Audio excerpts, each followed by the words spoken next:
Welcome, and thank you for joining us. In today's study, we are continuing our careful walk through Paul's first letter to the Corinthians, rightly divided and grounded in sound doctrine.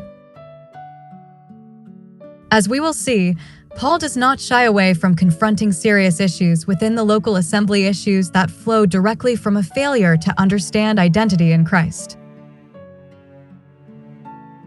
Our focus today is 1 Corinthians chapter 5, where Paul addresses a commonly reported case of open sin within the Corinthian fellowship.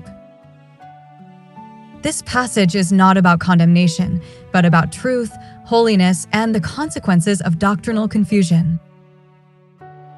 As always, we encourage you to approach the study with a Berean Spirit Bible open, heart teachable, and confidence resting not in self-effort, but in the finished work of Christ.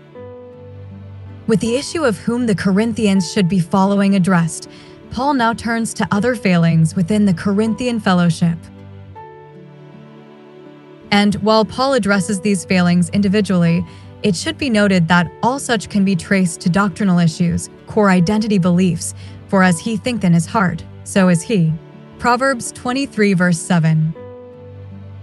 It is reported commonly that there is fornication among you, and such fornication as is not so much as named among the Gentiles, that one should have his father's wife.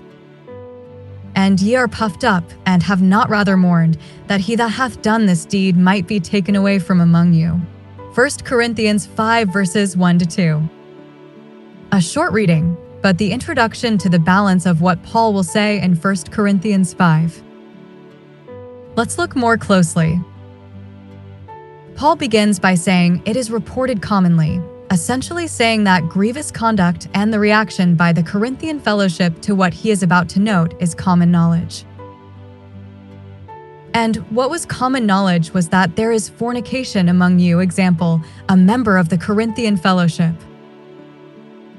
Contrary to what might be the perception of the word fornication, today, in the KJV usage, it meant the sins of sexual conduct and relations between persons outside of an appropriate marriage relationship. And in the instance of this commonly reported conduct at Corinth, the extent of this sinful behavior was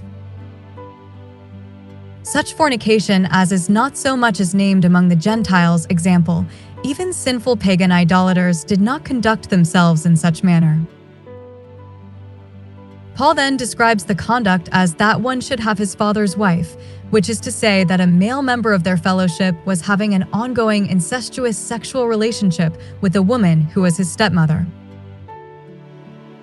And if it wasn't bad enough that this relationship was commonly known and ongoing, the reaction of the Corinthian fellowship was, "And ye are puffed up."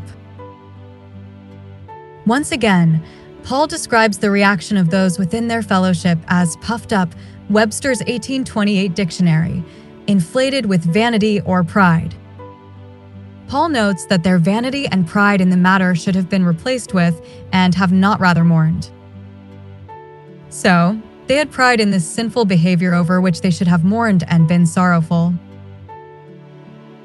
Further, Paul states that the mourning which should have been their reaction to this ongoing behavior would also have resulted in, "He that hath done this deed might be taken away from among you." This is a clear indication that a disciplinary response by the Corinthian believers was required, resulting in the removal of the man who was living thus from the Corinthian fellowship.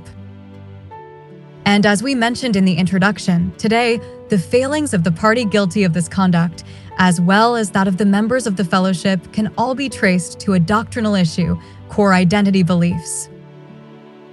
In other words, all parties were not living in belief of their identity and union with Christ. Believer, walking in the truth is dependent rested belief of the truth. If the rested belief is missing, so too will be the walk therefrom. As we close, remember this vital truth. Right living flows from right believing. The issue in Corinth was not merely immoral behavior, it was a failure to rest in and walk according to their identity and union with Christ. When doctrine is neglected, conduct will always suffer. Paul's correction reminds us that grace is never a license for sin, but the foundation for godly living. If this teaching was a blessing, feel free to share it with others who desire sound doctrine and clarity in God's Word. Stay rooted, stay teachable, and continue to grow in the grace and knowledge of our Lord Jesus Christ. Thank you for watching, and until next time, stand fast in the truth.